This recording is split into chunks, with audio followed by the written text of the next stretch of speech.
This is a great question. Boundaries. She says, we had a little chat about it in a chat, and I'm still trying to understand how to bring creating healthy boundaries and as outside of love. Sometimes the most loving thing you can do for someone is be the consequence. Sometimes the most loving thing you can do is not allow them to mistreat you, because them mistreating you is not loving, is not of God. And you saying no. Now let me give you an example. I'll bet you can guess that when you come out into the world and you say, I reincarnated an apostle, or I have the memories of an apostle. I'll bet you can guess that I get people come out of the woodwork all the time who want to challenge me, and it's great. I love every one of them for several reasons. First, because when someone comes out to challenge me, it really cements my belief, because I get more solid in my answers. So I'm grateful for them. The other thing it does is a lot of times I'll get into those conversations and they will just keep going. And it becomes very apparent that they just want to be right. They just want to, because right makes them powerful, right?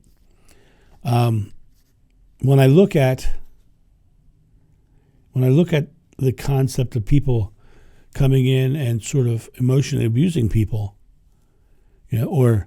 or negative people coming into my life, I'm like, no, I don't do that.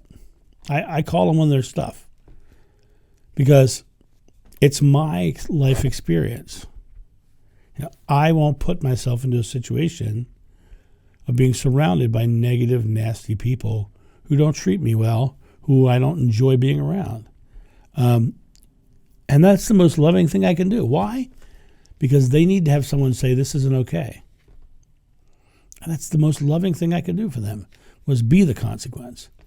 In the past, I've had people who I've known who are very dear friends, and then they would get into drinking or drugs or something like that, and they'd become an absolute jerk when they were in the other state.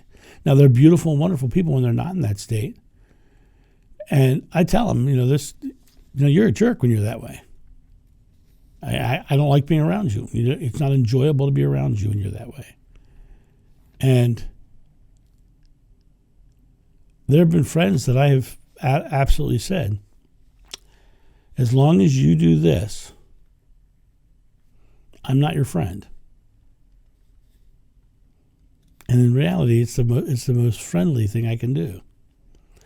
Because if we were truly good friends, and I said, well, our friendship is done because of this specific thing, this thing that's detrimental or harmful, then they have to look at it anyway. And they have to look at it. And, there are people who are constantly negative. You can show them the light, but if they choose not to take the light or to go to the light or experience the love, right? When does it become loving for you to say, I don't want them in my life because I never feel good around them? Your boundaries goes both ways. You have to put boundaries that say, I'm not living an unloving life. And the other boundary is I'm not allowing them to affect my belief, because their belief is flawed. And that sounds like a horrible judgment, but it's not. It really is I believe that they're wrong. And in my belief system, I don't want to be negative like them. I get people all the time who want to ask me questions about conspiracy theories and things of that nature. I don't believe any of them. Somebody asked me the other day if I believed that the government was brainwashing us. No, don't believe it at all. Do I believe people in power manipulate through marketing, through things of that nature, and through using networks and things of that nature, sure. I don't consider that brainwashing. I consider that propaganda. There's this whole world that we're living in of conspiracy theories and things of that. You got to put boundaries around them too. The boundary of, I don't believe these hateful things. I live in a loving world, and there are things that happen in this loving world from people who aren't loving. But my part of the world is loving. My piece of the world is loving. And all I can do is spread the loving energy, the loving feeling that I carry with as many people as possible.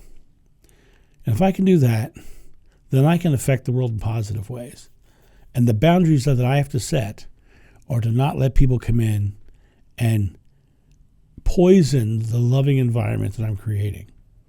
When I used to direct Renaissance festivals, I'd go in and the first thing I would do is I would look for the cancer inside the cast, and I would fire the cancer inside the cast. 9 times out of 10, it was one of the best actors with the biggest ego who was the cancer within, because he or she thought they were the cat's meow. They thought they were the top of everything, and they kept everybody else down because they would literally use their power to say, look how good I am and look how bad you are. And so that boundary that I had to set was, you can't do that to my people, and I get rid of them, right? Everybody's like, oh, you can't get rid of them. They're the best. No, they're not. If they're a detriment, they're not the best. And so if you are creating a loving world and people come in to try to diminish you, set a boundary. I say, I respect your beliefs, but I do not accept the fear that you are offering me. You know what happens when I do that? I never hear from them again. And usually, a lot of them delete their comment. Because I didn't give them what they wanted. They wanted a fight. When you have a bully who's picking on you, the last thing you should do is get mad, angry, or have a tantrum. Because that's what they wanted. Just look at them and go, walk away. And they will leave you alone because you didn't give the response they wanted. So they're going to find somebody else who's going to give them the response. And they'll probably go over there and still talk about you until they get a response from somebody else. And eventually, you will go away because everybody else will see that you're not what they're saying. What they're saying, that you are. You're just like whatever, you walk off, right? The idea of this is your boundaries. The boundaries you set. If something's not loving in your world, let it go. Somebody tries to change you, you say no. It's not about building walls. It's about not accepting their junk. And that's really what a boundary is you saying, I won't allow them to go past this line for me. And that line is, they're negative. I don't live a negative life. Period. But you can go, well, I can try to help them. But there's going to come a point where you're going to have to say, well, they're not being helped. And my boundary is now crossed. And so move them out. That's my thought on boundaries. Have a great day, and I'll talk to you soon. See ya. Bye.